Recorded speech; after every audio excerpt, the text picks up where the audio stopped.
apparently in God of Gamblers 2, the Stephen Chow and Andy Lau one, apparently the word for ace or card is the same as the word for cigarette. So they apparently do a lot of word jokes based around that.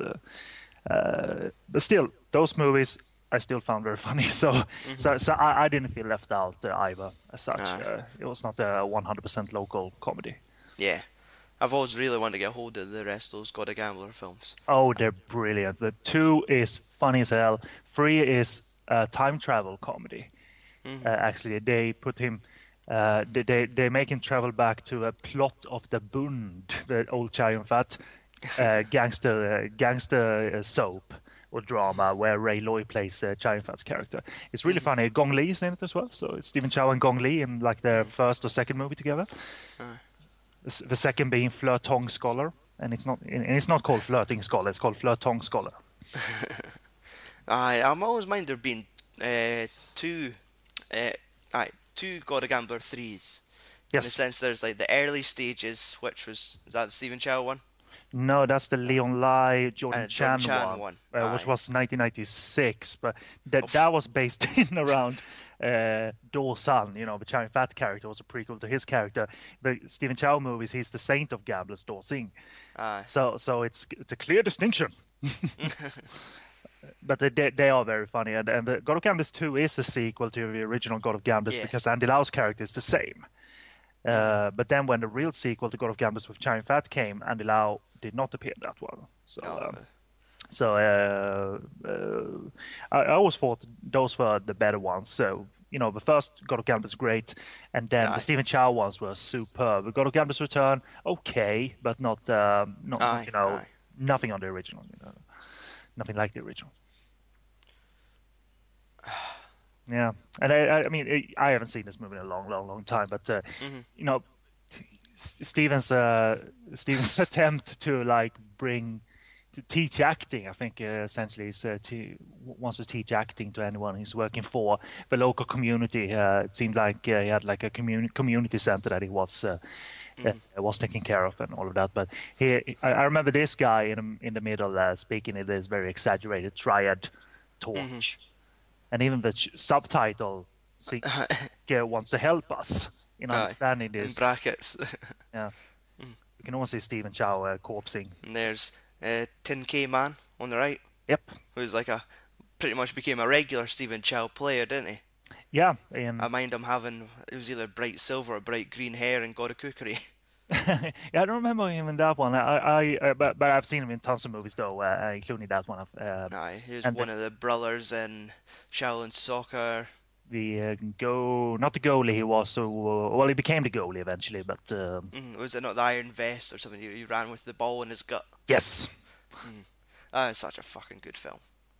And one of the henchmen of the Axe Gang in Kung Fu Hustle that always gets beaten on the head by Danny Chan in that scene in the car. Oh yeah, he is the wee right hand man that when he's scared to light the cigarette, he fucking sets his hair on fire. And yeah, exactly.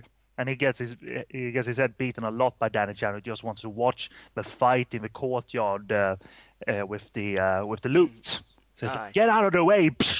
Get out! Here's a way to make a grown man cry, I guess. Stomp him with your flip-flops. Yeah. It's hard to get into the movie when you're not seen it in a long time, but also get into this movie period. It changes tacks. This movie it changes beats. It changes moods, and it's one of those. While it is one of those Hong Kong movies that has a lot of different moods in them, it feels different. It feels a bit harder to. There's new again. So ding ding ding ding. It's like that moment that they kind of stop talking and go, "Ah, man, what's up with this? What's up with this? What's it gonna lead to?" But what I was getting to is that this has so many different moods, especially towards the end, that you're not quite sure what they're doing anymore. I think a lot of people always had issues with the ending. Not at least me.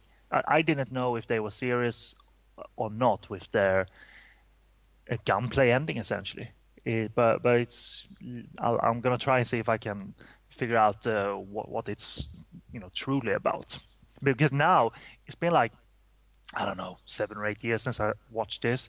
Hmm. Now maybe I'm more used to these flip-flop emotions in movies.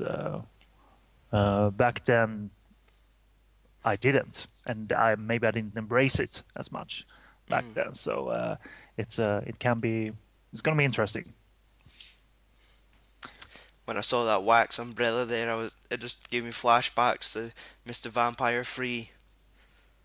Or wait, which one was it? Ah, it was the third one where they got him. They open up the umbrella and the ghost jumps in it, Hmm. and it closes it, and you could see the umbrella swell when they were trying to get out. Yeah, that's a clever little effect. Hmm.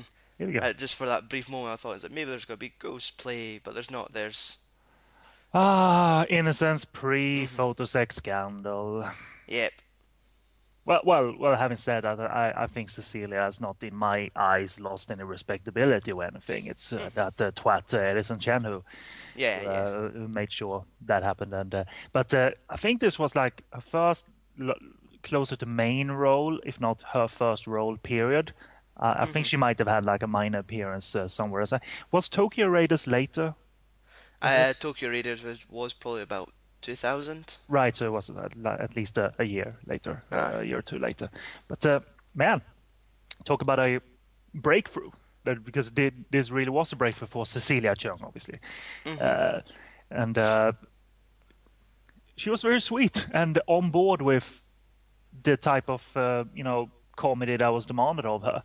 Uh, and the reason I'm saying sweet is because the movie is going to go down those routes Hmm. eventually, because it is a rather sweet movie. For Steven, therefore, sort of a development or a breakthrough in doing something different, something more humane, even though it's crazier and politically incorrect as hell and immoral as hell. I mean, she plays a hostess, I believe, even though she's in her schoolgirl. Hmm. Yeah, tonight is college girls' first love evening. So there you go. But Stephen obviously, managed to do all like this, be a director who can direct, sweet emotions out of you. And I haven't seen CJ7 yet, but from Hmm. you, I heard that was like a very heartwarming movie Oh, it is a brilliant film. and not reliant on the mulit-mood nonsense comedy as such either. No, no, it does. It just is a wee emotional roller coaster. Yeah. And that's the thing, like fucking Stephen Chow, like he hasn't done anything since, has he? He's not in the middle of working on any projects or, well, directors wise, because I know he's like one of another 100 people that made a cameo in Fountain of the Republic, but Yeah, probably. Yeah. uh, Here we go. dude, I knew this guy's name is it once, is it but Bats? Is it? yeah, it's something like that. But obviously, Mm, he's also known as one of the ugliest people to appear oh, in good Hong lord. Kong movies. Hmm. They're Not fucking real. exploiting that in this case. Is like, right, we need to make him worse. And let's. Oh, that poor man. Going from worse to worse. And I think, again, I might be totally wrong. I think I've seen him do kung fu in like a movie or two. So maybe he's Aye, like aye. he's efficient at that and all of that. So, but do you remember if the nose-picking transvestite was in this movie? I'm Well, we'll really see. trying to We'll, remember. Aye, but we'll find out. because that cameo by that actor, I knew his name once. He's actually in Once Upon a Time in Tri-Society 2 in a larger role. That actor that plays the nose-picking transvestite, but he's obviously in Shaolin Soccer, the one Yeah. who does the makeover on Vicky Chow's character. Quite Aye, aye. horrific makeover. But that was one of those. Okay, I guess that's funny to them type of cameos, because in God of Cookery he just Yeah, throws the guy across the room and I was exactly. picking transvestite because why not beat up transvestite? And that was the staple of Stephen Chow movies to me that I still love to this day. One guy being beaten up by 5, 6, 7, 10 other guys.